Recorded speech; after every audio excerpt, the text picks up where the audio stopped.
जी लोग तो नारा देते रहे। ये प्रियंका गांधी ने भी बहुत बढ़िया नारा उसमें दिया था कि आधे आबादी हम लड़ेंगे और ये महिलाएं लड़ेंगी, लेकिन जिस तरीके से उसका परिपालन पीडीए के अंदर अखिलेश यादव ने कर दिया, शायद पूरे देश की राजनीति पर हावी हो गया है। और शायद यही कारण है कि भारतीय जनता पार्टी का ये जो केचुआ है वो बार बार इनको जिताने के लिए तरह तरह की छल छल कर रहा है। और आप तो पूरा देख रही हैं देश पे कैसे क्या होगा। तो आपकी इस पर टिप्पणी, क्या पीडीए इतना हावी हो गया है कि इसको ये बार बार भागना पड़ रहा है? जागृति जी, उसके बाद हम चलेंगे ओम प्रकाश राज जी के पास। सभी दर्शकों को और पैनलिस्टों को नमस्ते। पीडीए यानी पिछड़ा दलित अल्पसंख्यक, पीडीए के मुद्दे यानी जाति जनगणना, बैकलॉग में नौकरी, रिजर्वेशन, संविधान को खतरा, भागीदारी का सवाल, ये सारे सवाल हैं, ये सारे मुद्दे हैं। पीडीए एक नारा नहीं है, पीडीए के पीछे एक वैचारिकी है और एक जरूरत है सोसाइटी की। और जब हम बात करते हैं इन पीडीए के इन मुद्दों की, तो इसके पीछे बैकग्राउंड में आपको महंगाई, बेरोजगारी, भ्रष्टाचार, शिक्षा, स्वास्थ्य, महिलाओं की सुरक्षा, देश की सुरक्षा, ये सारे सवाल नजर आएंगे सीरीज से लगे हुए। तो जो पीडीए से घबराने की बात है, घबराए ये अपने कर्मों से है। सीधी सी बात है कि इनके जो खुद के कर्म हैं अब इनके ऊपर बैताल की तरह इनके कंधे पर लद गए हैं। तो अब इनको खुद पे तो भरोसा रहा नहीं। आप चाहे कहीं जीत रहे हो, हरियाणा में जीत गए हो, चाहे और कहीं जीत गए, यूपी में ही इवन जो पाए हैं, वो जो भी जीत इनकी पिछली भी थी वो जीत नहीं थी, वो मैनिपुलेशन था। और उस मैनिपुलेशन पे इनको अंतिम तक कॉन्फिडेंस नहीं होता। उदाहरण के लिए उत्तर प्रदेश में डीजीपी की नियुक्ति नहीं हो पा रही है क्योंकि खींचतान हो रही है कौन ज्यादा काबिल तरीके से मैनिपुलेट कर लेगा चुनाव को। योगी जी कर पाएंगे कि नहीं कर पाएंगे, हमारे गृह मंत्री जी कर पाएंगे कि नहीं कर पाएंगे, प्रधानमंत्री जी का सिक्का चलेगा कि नहीं चलेगा, ये सब कॉन्फिडेंस शेक कर गया है। क्योंकि जो अपने कर्म है 10 साल के वो खड़े हो गए हैं, अब भूत की तरह डराते रहते हैं, नींद नहीं आती है। तो भागने की वजह ये है, ये जो चुनाव आयोग है, सबको पता है कि उसको चुनाव आयोग को इस बार पहली बार हरियाणा के बाद कोर्ट में घसीटा जा चुका है। राजीव जी जो है अब जाके सफाई देंगे तो वो कितना काम आएगा। वो चुनाव आयोग डेट खिसकाता रहेगा। और डेट क्यों खिसकाएगा कि इनकी जो पाली हुई पुलिस है वो यहाँ से वहां, वहां से वहां, वहां से वहां शिफ्ट की जा सके। इसीलिए पंजाब, इसीलिए दिल्ली, या इसीलिए वही स्टेट, वही जगह है जहां इनको डर लग रहा है, इसलिए करना है। आप देखिएगा खाली यही नहीं है, खबरें तो यहाँ तक आ रही हैं, पर देखिए सीनियर पत्रकार लोगों के माध्यम से कि पीएमओ और गृह मंत्री के बीच भी खींचतान चल रही है। एक तरफ वहां भी अपॉइंटमेंट को लेकर गृह मंत्री जी नकार दे रहे हैं कि हम अपना अफसर नहीं देंगे आपको। और वो मतलब ऐसा हिंदुस्तान में कभी नहीं हुआ है। जो भाषागत है वो तो है ही, काम काज में जो दिक्कतें हैं वो इनकी नाकाबिलियत को बिल्कुल कहते ना फाड़ फाड़ के एकदम इनका जो है ना कपड़े फाड़ के नंगे रूप में सामने आ रही है कि इनके अंदर देश को चलाने की काबिलियत 10 साल में भी नहीं आ पाई है। नॉन सीरियस तरीके से हर मामले में फेल होते जा रहे हैं। आप पहली बार देखेंगे कि इस देश का सीजेआई जो अभी है 8-9 तारीख तक, वो जाके कॉन्क्लेव में अपने मोदी की मुलाकात की सफाई दे रहा है। इस देश का चीफ जुडिशियल मजिस्ट्रेट। और अब जाते जाते उस लीपापोती, क्योंकि भरोसा करना चाहिए जजेस पे, आपको बोलने की जरूरत है, आपका न्याय बताएगा कि लोगों को भरोसा करना है कि नहीं। आपके कह देने से हम लोग क्या आंख पे पट्टी जो आप खोल के बांधे हैं उसको हम भी बांध लें? हम देख रहे हैं कि आप क्या कर रहे हैं। तो वो सवाल खड़ा हो गया है।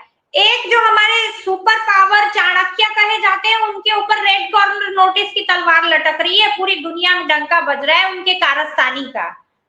तो भैया कब तक, कहते हैं ना गांव में बड़ी फुहड़ कहावत है कि दाई से पेट नहीं छिपता।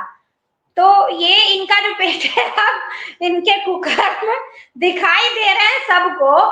कब तक लोगों को बेवकूफ बनाओगे और बेटी के नाम पे डराओगे, मंगलसूत्र और भैंस के नाम पे डराओगे। तुम्हारी भैंस खुद खोल के पगाहा तोड़ा के भाग रही है। तो ये तय है कि आपका मैनिपुलेशन एक सीमा से ज्यादा नहीं चलता है, किसी का नहीं चलता है। और इसलिए इन लोगों के साथ जो दिक्कत खड़ी हो रही है वो ये खड़ी हो रही है, वो डेट वेट खिसकाते रहेंगे और इसका ये होगा कि आउटबर्स्ट होगा। इसीलिए बांग्लादेश में कुछ होता है, घबरा बेचारे ये जाते हैं। तो आदमी सबसे ज्यादा अपनी खबरों से डरता है। तो मुझे ये लगता है कि पीडीए बहुत पॉजिटिव है, और विजिट पीडीए को पॉजिटिव ही रहने दीजिए, इनके कदमों से इनको डरने दीजिए। थैंक यू जी जगदीश, हमारे साथ डॉक्टर सुनील जुड़ गए हैं। अभी अभी ये वहाँ पर किसान वो सम्मेलन को संबोधित करके आ रहे हैं, बेंगलुरु में हैं, और ओम प्रकाश राय साहब को भी अपनी बात रखनी है, लेकिन हम चाहेंगे कि डॉक्टर सुनीलम अपनी बात पूरी कर लें। डॉक्टर सुनीलम। जी, मैं बहुत संक्षेप में अपनी बात रखूंगा, क्योंकि मैं बीच बीच में सुन रहा था तो बहुत सारी गंभीर बातें और गंभीर मुद्दे आ गए हैं। लेकिन मैं जो है वो एक तरीके से चेतावनी केवल देना चाहता हूँ, और वो चेतावनी ये है कि हमने मध्य प्रदेश में देखा है कि जीता हुआ चुनाव कैसे हार जाते हैं। छत्तीसगढ़ में देखा, राजस्थान में देखा, हरियाणा के अंदर देखा। मतलब जब हमारे जैसे लोग जो 8-8, 10-10 चुनाव लड़े हैं और लगातार लड़ाते हैं, हर चुनाव में एक आध महीना समय लगाते हैं, और हमारे जैसों को अगर ये लगता है कि बिल्कुल हवा चल रही है और उसके बाद जब सरकार नहीं बनती है, तो मेरा कहना ये है कि बहुत सारे जिसे कहते हैं माइक्रो मैनेजमेंट का मामला है ये। और उसके अंदर कितनी तैयारी है।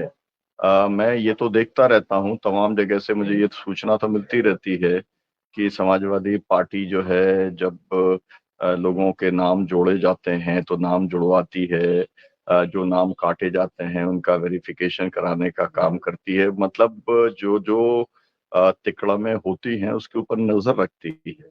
लेकिन इसके बावजूद भी हम देखते हैं कि नाम कट जाते हैं, और जब चुनाव होता है जैसे तब मालूम पड़ता है कि वास्तव में नाम कट गए, और उसके पहले तक जिस दिन चुनाव होता है उसके पहले तक पता ही नहीं होता, और उसी दिन हल्ला मचता है और वो हल्ला फिर उसके बाद में बंद हो जाता है। तो मेरा कहना ये है कि ये जो 5, 7, 8 इश्यूज हैं जो कि चुनाव के साथ में जुड़े हुए हैं, उसके ऊपर बहुत गंभीरता से बात करने की जरूरत है। पार्टी है विशेष तौर पर जब उपचुनाव होता है तो वो जो सरकारी पार्टी रहती है, जो सत्ता में रहती है, उसके लिए वो जीवन मरण का सवाल होता है। उसके पास रिसोर्सेज होते हैं, मंत्री होते हैं, सरकारी तंत्र होता है। तो अभी तक जो जो एक तरीके से फ्लैग हुए हैं इश्यूज इलेक्शन कमीशन के साथ जुड़े हुए, वो एक फ्लैग तो हुआ 17C फॉर्म का हुआ है।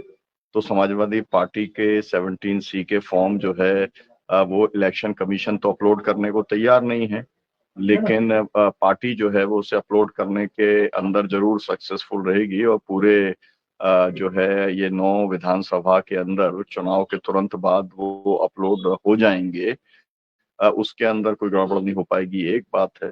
दूसरी बात ये जो आई है कि भाई जितने 99%, 95% से ऊपर वाले जितने बैटरी चार्ज थी वो सब जगह बीजेपी जीत गई, और जितनी जगह पर डिस्चार्ज बैटरी थी 70-80% तक की, वहाँ कांग्रेस जीत गई। तो ये बैटरी वाला जो खेल है, जिसके अंदर बाकायदा इलेक्शन कमिश्नर ने कहा कि बैटरीज के मतलब जब बंद की जाती है, जो है मशीन बंद की जाती है, वो बैटरी के ऊपर भी जो है वो दस्तखत होते हैं। मतलब मैंने आज तक ये कभी देखा नहीं है, मेरी जानकारी में होता भी नहीं है, लेकिन अब इलेक्शन कमिश्नर ने जब बोला है, प्रेस कॉन्फ्रेंस में बोला है, तो मुझे लगता है कि उसको एक उसके ऊपर नजर रखने की बहुत सीरियसली जरूरत है।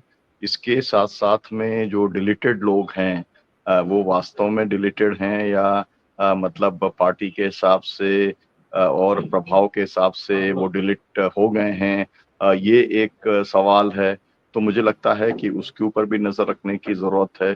सरकारी मशीनरी का दुरुपयोग ना हो, इसके ऊपर नजर रखने की जरूरत है। तो जो तारीख बदल गई है उस तारीख से पैनिक तो समझ में आता है कि जो है डरी हुई है भारतीय जनता पार्टी, या योगी जी डरे हुए हैं, पीडीए की एक किस्म की हवा है और वो हावी है, ये बात तो समझ में आती है।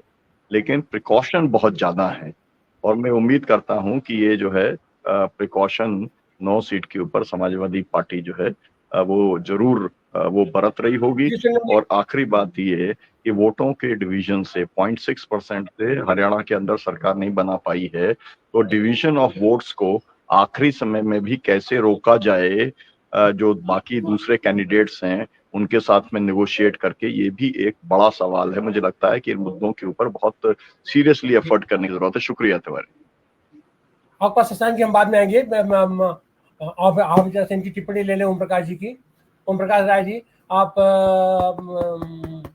भारतीय नौसेना के आप अधिकारी भी रह चुके हैं और आज आप बहुत ही महत्वपूर्ण तरीके से और सिंहावलोकन कर रहे हैं ये महाराष्ट्र के चुनाव का। तो आपकी टिप्पणी ओम प्रकाश राय जी।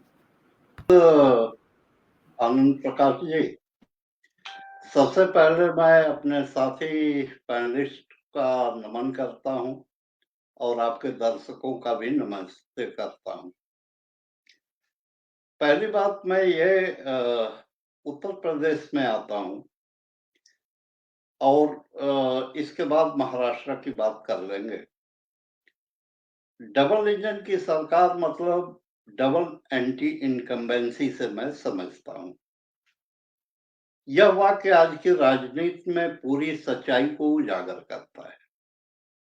पिछले कुछ वर्षों में डबल इंजन शब्द का इस्तेमाल विकास और गति के प्रतीक के रूप में किया गया था, लेकिन वास्तविकता क्या है?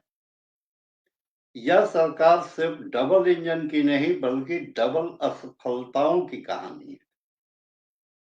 चाहे केंद्र हो या राज्य, बीजेपी सरकार की विफलताओं का भार बढ़ता ही जा रहा है। मैं इस बात को फिर से दोहरा दूं आनंद जी कि बेशक भाजपा खुश होती रहे अपनी विजय को लेकर के कि हरियाणा में हम हारते हुए चुनाव को जीत जाते हैं, मध्य